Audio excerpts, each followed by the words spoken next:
आळूची पातळ भाजी, आमच्याकडे हिला तेरीसुद्धा म्हणतात.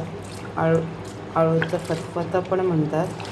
हे बघा, मी कापत वगैरे नाही, नुसती अशी काढते. धुवून स्वच्छ घ्यायची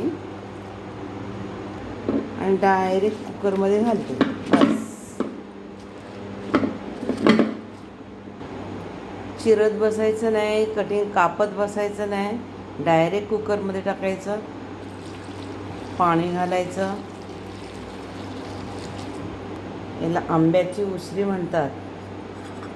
उसरी घालायची. आता झाकण लावायचं. झाकण लावलं की कुकरला मस्तपैकी 10-1 शिट्या द्यायच्या. एकदम गरगरीत शिजायला हवे. थोडीशी चवळी उकडून घेतले आणि थोडेसे शेंगदाणे उकडून घेतलेत. एवढे नाही घालणार मी, अर्धेच घालणार आहे.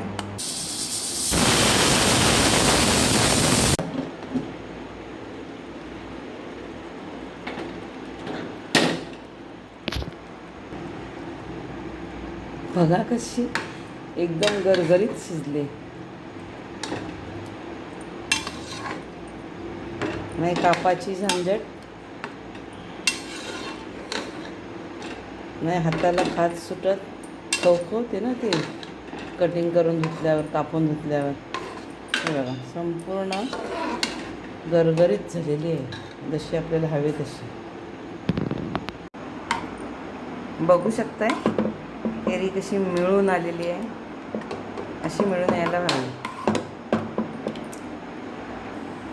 याला मी 20 शिट्ट्या दिल्या, 20. तर तुमच्या कुकरप्रमाणे तुम्ही 15-20 कसे पण करू शकता.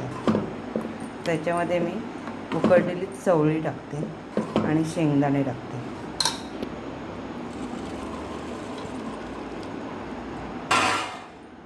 ही चवळी घालते, थोडे आता शेंगदाणे टाकते,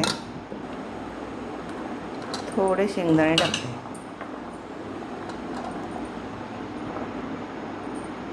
आता हलवून घेऊया आणि थोडा याच्यामध्येच तिखट मसाला टाकायचा आहे, मीठ घालायचं आहे आणि मस्तपैकी फोडणी टाकायची आहे.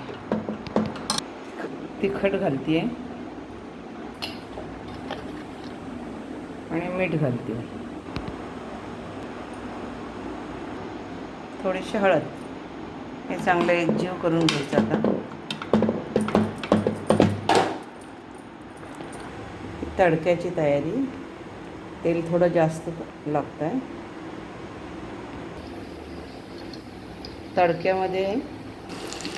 तडक्यामध्ये लसूण आणि मिरच्या घातल्या आणि आता हा झणझणीत तडका तेरीवर घालायचा आहे आणि नंतर तेरीला एक उकळी काढायची, दुसऱ्या पातेल्यामध्ये ओतून ठेवायचं आहे.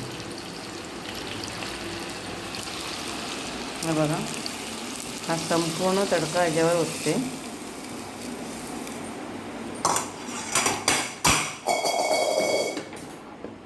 आणि आता हे गॅसवर ठेवते.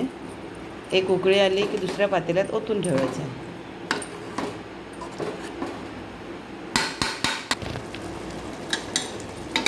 गरगरीत तेरी तयार.